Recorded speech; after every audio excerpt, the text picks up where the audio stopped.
Y sí, efectivamente, pues ya se nos acaba prácticamente este año y lo que yo quería hacer en este ejercicio es ver dónde podemos concentrarnos como puntos rojos o focos rojos para el próximo año. Es decir, dónde creo yo que la tensión y las circunstancias alrededor de ciertos conflictos pueden degenerar y pueden causar, digamos, noticia el próximo año. Y he elegido 3 lugares para poder analizar en este espacio. El primero de ellos tiene que ver con Europa Central, Hungría. En los últimos días hemos visto una serie de manifestaciones en Hungría que son ciertamente poco comunes. En Hungría ganó con una amplia mayoría un gobierno de extrema derecha. Y en las últimas semanas pasó una ley que llaman la ley de esclavitud, sus opositores, porque plantea que uno puede pagarle a los asalariados o a los trabajadores hasta con 3 años de retraso y obligarlos a trabajar más tiempo de lo que pide el contrato.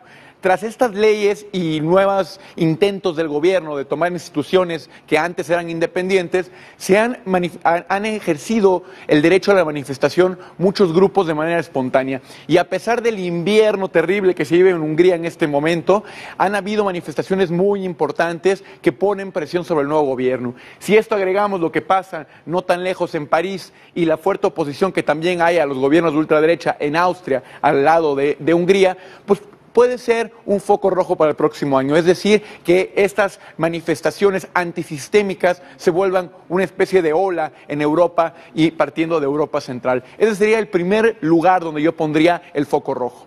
El segundo, nos tenemos que ir hasta el Medio Oriente. Yemen es uno de los países más pobres del mundo árabe y lleva en conflicto ya muchos meses. Hace unos días se firmó un tratado, un acuerdo de paz que fue negociado en Suecia, que permite la posibilidad de que en Yemen se abran los puertos. Eso es una de las cuestiones más importantes para ese país en este momento, porque la guerra civil que se estaba dando en Yemen en una fuerte oposición entre un gobierno apoyado por Arabia Saudita, un aliado de Estados Unidos, y los rebeldes internos del país, habían bloqueado los puertos y por tanto las vías de acceso al país. Esto en un país tan pobre como Yemen obviamente tenía muchas consecuencias sobre la sociedad. En los últimos meses, 500,000 personas han tenido que ser desplazados de Yemen por este conflicto. Bueno, pues se firma la paz en Suecia y esto permite un poco de esperanza. Pero si uno lee los términos y las condiciones de esta paz o de este alto al fuego, son tan endebles que dan a pensar que es muy probable que tarde o temprano vuelva a estallar un conflicto en Yemen. Ojalá y no, pero yo sí pondría un foco rojo sobre esta parte del mundo para el próximo año. El tercer lugar donde hay que mantener el ojo, digamos, geopolítico es evidentemente en Ucrania. Ya lo hemos hablado en este espacio, las fuertes tensiones que hay entre Ucrania y Rusia.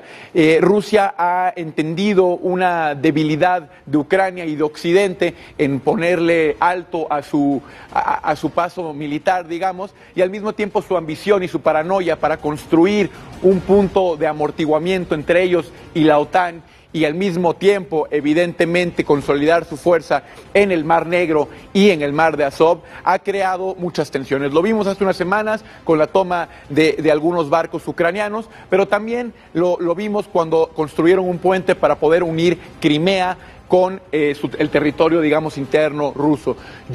Mi impresión es que Rusia va a seguir empujando y empujando a Ucrania, y Ucrania va a seguir intentando llamar desesperadamente la atención de Occidente, la atención que no han logrado obtener, obviamente porque las alianzas que tiene Rusia a nivel de gas y petróleo con Europa y sobre todo con Alemania han impedido que realmente haya una oposición fuerte. Aquí podemos ver evidentemente a Ucrania y aquí abajo tienen lo que pueden ver, ese es el Mar de Azov en este pedazo de acá, que es una parte del Mar Negro. Aquí lo vemos mucho más claramente, el Mar Negro y el Mar de Azov, antes controlado, digamos, por un lado por Ucrania y el otro lado por Rusia. En este momento ya Rusia tomó el control de todo el mar y con ello puertos muy importantes en la costa del Mar de Azov de Ucrania, que son las vías para salir de muchos recursos, incluyendo, por supuesto, gas, carbón y petróleo. Entonces, para mí, el próximo año hay 3 lugares que tenemos que ver, que estar enfocados, que entender, y son, evidentemente, Yemen,